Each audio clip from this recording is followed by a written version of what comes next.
Welcome to लीगलॉजी bye कोमल, आपका ultimate guide for Indian law. आज हम बात करेंगे एक नए एरा की भारतीय नागरिक सुरक्षा संहिता की, जो लेके आया है नए लॉज और नए rules, replacing the old criminal procedure code 1973।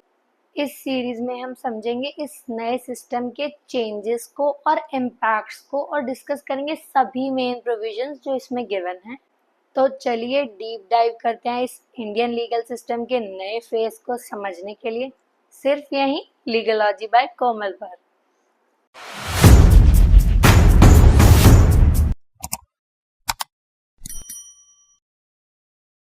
The Bharatiya Nagrik Suraksha Sanhita (BNSS) of 2023 is the revised version of the Indian criminal procedural laws that replaced the Code of Criminal Procedure (CRPC) of 1973. भारतीय नागरिक सुरक्षा संहिता यानी BNSS 2023 नया law है जो 1973 के पुराने criminal procedure code CRPC को रिप्लेस करता है। The Bharatiya Nagrik Suraksha Sanhita (BNSS), also known as the Indian Criminal Code, is a comprehensive set of laws that governs criminal procedures in India. 2023 से India के सभी criminal procedures इसी law से govern होते हैं। It aims to ensure justice by prescribing the procedures for investigation, trial and punishment of offences. ये एक ऐसा सेट ऑफ रूल्स है जो क्राइम्स के इन्वेस्टिगेशन, ट्रायल और पनिशमेंट का पूरा प्रोसेस बताता है। The purpose and importance of criminal procedure as per the BNSS can be summarised as follows. आज की वीडियो में हमारा मेन डिस्कशन होगा पर्पस ऑफ क्रिमिनल प्रोसीजर को समझने का।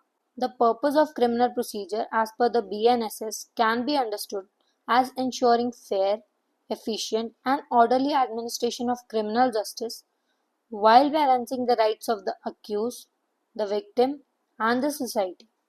इसका मेन पर्पस ये इंश्योर करना है कि सबको जस्टिस मिले और ये बैलेंस करे अक्यूज, विक्टिम और सोसाइटी के राइट्स के बीच। Ensuring fair trial. One of the key purposes is to guarantee that an accused person receives a fair trial. This includes proper notice of charges, the right to defend oneself, the presumption of innocence and the right to a lawyer. सबसे पहला purpose ये है कि accused को एक fair trial मिले। इसका मतलब है कि उनको चार्जेस के बारे में प्रॉपर्ली बताया जाए, अपनी डिफेंस की तैयारी का मौका मिले और उन्हें लॉयर का राइट हो, और तब तक उन्हें इनोसेंट माना जाए जब तक उनका क्राइम प्रूव ना हो। Efficient investigation and prosecution. Criminal procedure ensures that crimes are thoroughly investigated while respecting the rights of the accused. This involves measures like police investigation, proper evidence collection and adherence to legal safeguards. इसका मतलब है कि crimes को अच्छी तरह से investigate किया जाए, लेकिन साथ ही अक्यूज के राइट्स का भी ध्यान रखा जाए। इसमें पुलिस इन्वेस्टिगेशन, एविडेंस कलेक्शन और लीगल सेफगार्ड्स का प्रॉपर्ली फॉलो करना इंक्लूडेड है। Protection of rights. BNSS aims to protect fundamental rights of individuals, ensuring no person is deprived of life or liberty without due process. Custodial safeguards, proper arrest protocols, and protection against illegal detention are emphasized. BNSS का एक और मकसद है individuals के fundamental rights की protection करना, जैसे कि बिना प्रॉपर प्रोसेस के किसी की लाइफ या लिबर्टी में इंटरप्शंस ना क्रिएट की जाए। इसमें अरेस्ट के प्रॉपर रूल्स, कस्टोडियल सेफगार्ड्स और इलीगल डिटेंशन से प्रोटेक्शन की बात भी की गई है। Deterrence and public order. The criminal procedure seeks to maintain public order by ensuring that those guilty of crimes are penalized according to the law, thereby deterring future crimes. Criminal procedure का एक और objective है public order को maintain करना। जो लोग crimes करते हैं उन्हें लॉ के अकॉर्डिंग पनिश किया जाए ताकि फ्यूचर में ऐसे क्राइम्स ना हो।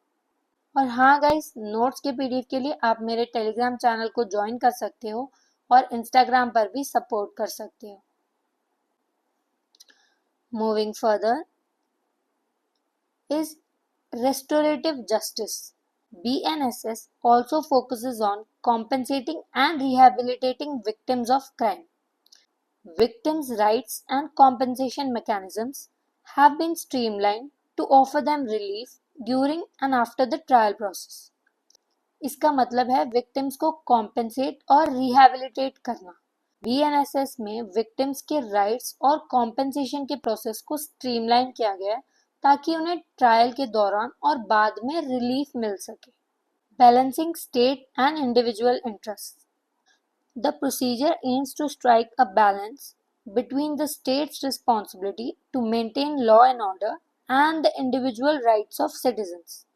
It avoids the misuse of power by law enforcement agencies. Procedure का एक और पर्पस है कि स्टेट की लॉ और ऑर्डर मेंटेन करने की जिम्मेदारी और सिटीजन्स के इंडिविजुअल राइट्स के बीच में बैलेंस बना के रखना। इसमें लॉ एनफोर्समेंट एजेंसीज के पावर का मिसयूज ना हो, इसका भी ध्यान रखा गया है। गाइस, वीडियोस में मैं जो भी मेन पॉइंटर्स आपको एक्सप्लेन करती हूँ वो एज ए हेडिंग आप एग्जाम में लिख के आ सकते हो, और वैसे भी शीट्स कवर करने के लिए हमें हेडलाइंस बनाना ज़रूरी ही होता है। Moving to the case laws. Maneka Gandhi versus Union of India 1978. This case expanded the interpretation of Article 21 of the Indian Constitution, holding that any procedure established by law must be just, fair, and reasonable. It has impacted criminal procedural law, ensuring that any deprivation of life or personal liberty must follow fair procedures. इस case में article 21 को expand करके बोला गया कि law का कोई भी प्रोसीजर जस्ट, फेयर और रीजनेबल होना चाहिए। ये क्रिमिनल प्रोसीजरल लॉ पे असर डालता है ताकि लाइफ और लिबर्टी से दूर करने का जो प्रोसेस है वो फेयर हो। Kartar Singh versus state of Punjab 1994. This case examined the constitutionality of certain provisions under the Terrorist and Disruptive Activities Prevention Act (TADA).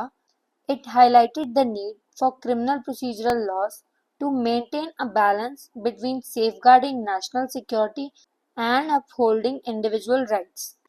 इस केस में terrorist and disruptive activities prevention act TADA के कुछ प्रोविजंस की constitutionality check की गई। इसमें criminal procedure laws के balance को हाईलाइट किया नेशनल सिक्योरिटी और इंडिविजुअल राइट्स के बीच। DK Basu versus state of West Bengal 1997. This case laid down procedural safeguards against arbitrary arrest and custodial torture, reinforcing the need for transparency and adherence to established criminal procedures. इस case ने arbitrary arrest और custodial torture के against procedural safeguards बताए और transparency और established criminal procedures को follow करना जरूरी बताया। Nirbhaya case 2017. This case emphasized the need for a swift criminal procedure in cases of heinous crimes like rape and murder, leading to procedural amendments to expedite trials and enforce harsher penalties under the criminal justice system.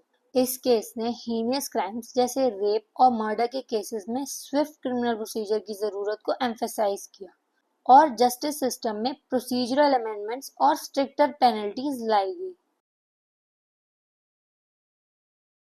Concluding this, the purpose of criminal procedure under the Bharatiya Nagrik Suraksha Sanhita is to ensure justice by maintaining a fair, transparent and efficient legal process.